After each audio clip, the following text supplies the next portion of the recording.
শিশুকালে হতে আমার গোবিন্দের চরণে সব দিয়ে আমি সবই হইয়াছি।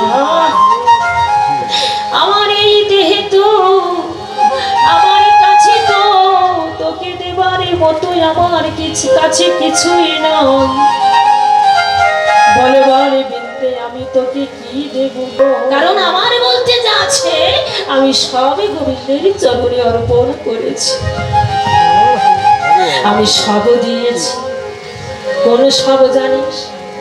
আমি দন্ত সব দিয়ে আমি তালিব সব হয়েছি।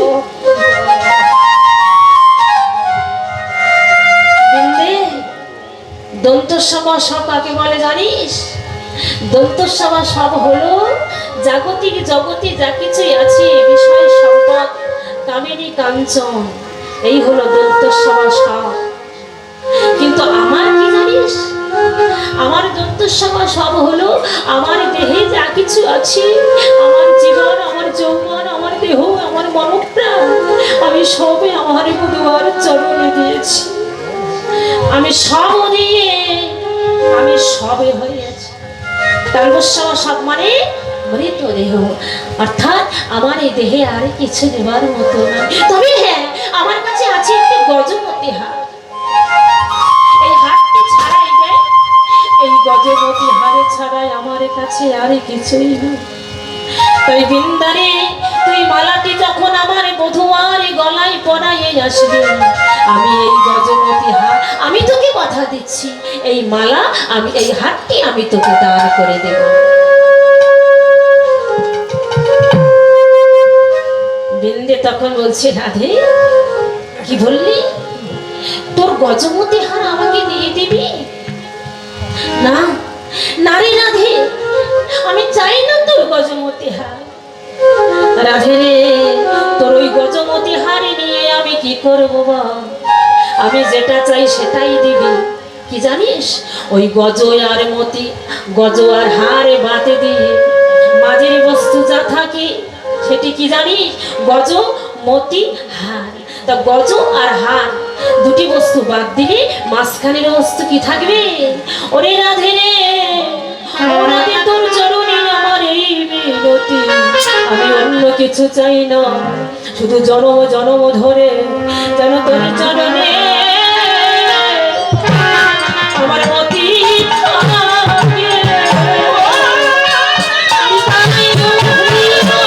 রাধারানী বলছে, বৃন্দা চিন্তা করিস না, যা তোকে আমি কথা দিলাম তাই হবে, তুই যা বলিস তাই করবো।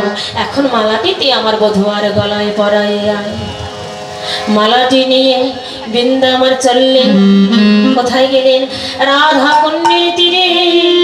গোবিন্দ আমার রাধা কুণ্ডের তীরে ধুলায় পড়ে গোবিন্দ আমার গড়া গড়ি যায়। স্বয়ং ভগবান, যিনি হলেন বিশ্ব ব্রহ্মাণ্ডের মালিক, সেই ভগবান আজ কি করছে? রাধা কুণ্ডের তীরের ধুলায় গোবিন্দ গড়াগড়ি যাচ্ছে আর কি বলছি, রাধে একবার দেখা দাও। এমন সময় বৃন্দাদূতি আমার সেই মালাটি নিয়ে আজ কি করলেন? যেখানে গোবিন্দ বসে আছে, ধুলায় গড়াগড়ি যাচ্ছে, সুবলকে নিয়ে আজ বৃন্দে আমার গিয়ে সেখানে উপস্থিত হয়ে দেখছে গোবিন্দ তো একা নয়, সঙ্গে আছে সুবল সখা। বৃন্দের হাতে মালা আছে একটি, এই একটি মালা কারে গলায় দেবে? কি গো, একজন তো নয়, দুইজন বসে আছে, কিন্তু বৃন্দাদূতি মালা আছে একটি, মালাটি কাকে দেবে?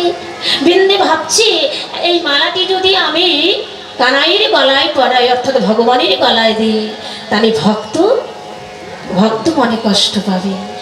আর যদি আমি সুবলকে দিই, অর্থাৎ ভক্তকে দিই, তাহলে ভগবানকে অপমান করা হবে। তাই বৃন্দাদূতি চিন্তা করছে, তাই তো মালাটি আমি কাকে দিই? শাস্ত্রে কি বললে? যে জানে কৃষ্ণ ভাজে সেই বড়ই চতুর, সে বড় বৃন্দাবনে বৃন্দাবতীতে কম চতুরানি নাই। তাই বৃন্দাবতী কি করলেন?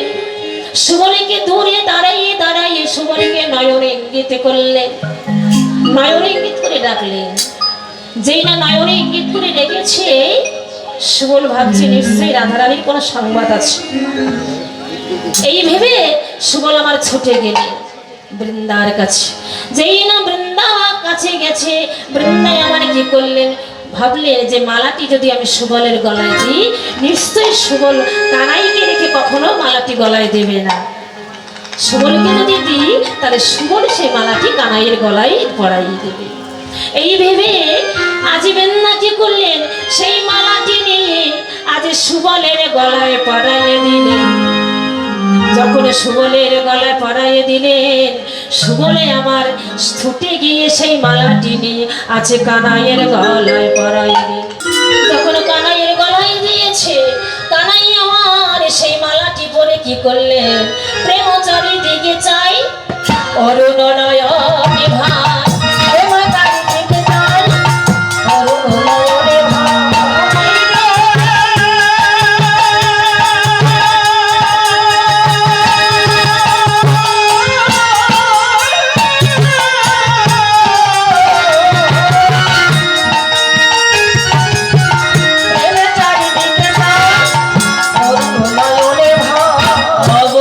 হইল সব অঙ্গরে, হইল সব অঙ্গরে। সেই মালাটি ভগবান গলায় যখনই দিয়েছে, মালাটি গলায় পরে ভগবানের কি হলো গো, মালাটি গলা পড়ার সঙ্গে সঙ্গে ভগবানে মূর্ছিত হয়ে পড়লেন। কেন, ওই রাধার দেবার মালা গলায় পরে আজ গোবিন্দে রাধা বিরহ যারা আরো বেশি করে বেড়ে গেলেন। তাই ভগবানে মূর্ছিত হয়ে ধরাতলে পড়লেন। কি করে, অমর শিকোনা